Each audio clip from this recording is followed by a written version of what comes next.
그리스도의 죽음으로 인해 하나님과 사람 사이에 원수 관계가 화목하게 되었음. 주 예수님이 구속을 이루시기 전에도 하나님은 세상을 사랑하셨지만 사람의 죄 때문에 그분은 세상 사람들을 가까이 하실 수 없었습니다. 그러나 이제 하나님의 아들이 우리를 위해 죽으셨습니다. 하나님께서 그리스도 안에서 세상을 하나님 자신과 화목하게 하셨다.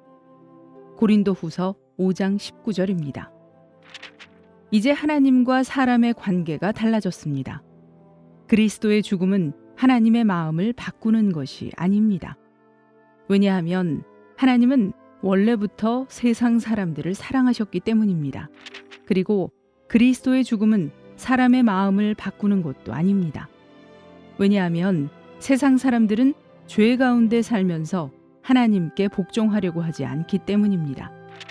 그러나 그리스도의 죽음으로 인하여 하나님과 사람 사이에 원수 관계가 화목하게 된 것으로 인해 하나님께 감사드립니다. 하나님께서 이미 주 예수님을 심판하셨기 때문에 그분은 이제 아무 장애 없이 세상 사람들을 받아들일 수 있게 되셨습니다. 이런 비유를 예로 들 수 있습니다. 한 재판관에게 외아들이 있었습니다. 그 재판관은 자신의 하나뿐인 외아들을 지극히 사랑하였습니다. 어느 날 그 아들이 아버지의 집에서 돈을 훔쳐 달아났습니다. 이로 인해 그 아버지는 아들을 사랑하지만 부자지간의 관계에 문제가 생겼습니다. 본래 그들은 아버지와 아들의 관계였습니다. 이제는 어떻게 됩니까? 만일 이 아들이 법정에 서게 된다면 그 아버지는 결코 아들을 부자 관계로 대할 수 없고 반드시 다른 죄수와 똑같이 심판하고 유죄 판결해야 합니다. 비록 아버지가 아들을 사랑하지만 다른 방법이 없습니다. 그러나 만일 그 아버지가 자신의 재산을 팔아서 아들을 대신하여 배상한다면 그 아들은 석방됩니다. 그리고 아버지도 아무 장애 없이 아들을 받아들일 수 있게 됩니다. 우리 세상 사람들은 모두 하나님께 죄를 지었기 때문에 심판받고 유죄 판결 받으며 영원히 멸망해야 마땅합니다. 그러나 하나님께서 우리를 사랑하심으로 친히 사람이 되어 십자가에서 고난을 받으시고 죄값을 치르심으로써 하나님과 사람 사이의 관계를 화목하게 하셨습니다. 하나님은 이미 죄인을 받아들이셨습니다. 그분은 이미 화평을 이루셨습니다. 이제 문제는 사람이 이 화평을 받아들이느냐 받아들이지 않느냐에 있습니다. 이에 따라 그가 구원받을 것인지 아니면 멸망받을 것인지가 결정됩니다. 미국 남북 전쟁 때 한 승리한 장군이 적군들에게 다음과 같은 명령을 하달했습니다.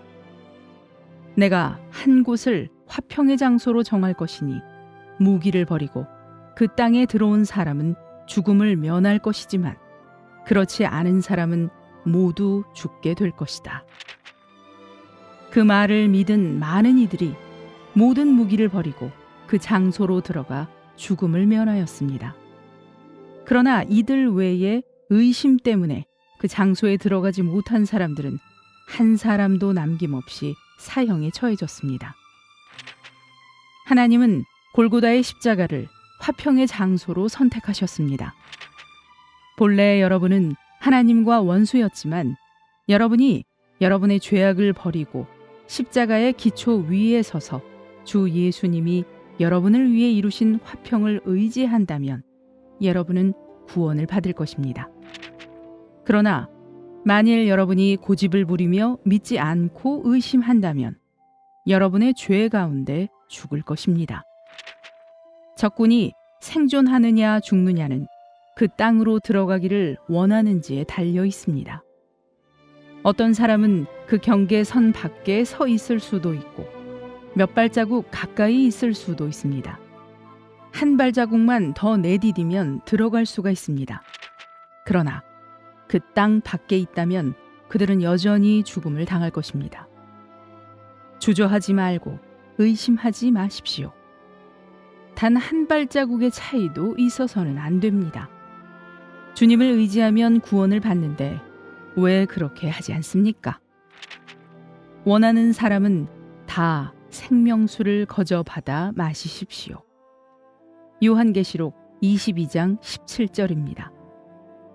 그분께 나아오십시오. 만일 여러분이 주님께 나아와 그분께서 이루신 화평을 받아들인다면 여러분은 모든 죄에서 벗어나게 되고 죄의 형벌을 두려워하지 않게 될 것입니다. 왜냐하면 성경은 이것은 곧 하나님께서 그리스도 안에서 세상을 하나님 자신과 화목하게 하셨고 그들의 허물을 그들에게 돌리지 않으셨으며 화목의 말씀을 우리에게 맡기신 것입니다. 라고 말하기 때문입니다. 이 어떠한 즐거움입니까? 우리는 분명 구원을 받을 수 있습니다. 이미 화목하게 된 우리는 더욱 구원을 받을 것입니다. 로마서 5장 10절입니다. 죄는 더 이상 구원을 받은 우리를 참소할 수 없으니 이 어떠한 기쁨인가. 화목을 얻게 하신 우리 주 예수 그리스도로 말미암아 또한 자랑합니다. 자세한 내용은 워치만니 전집 제1집 제6권 하나님과 화목하라 1장을 참고하시기 바랍니다.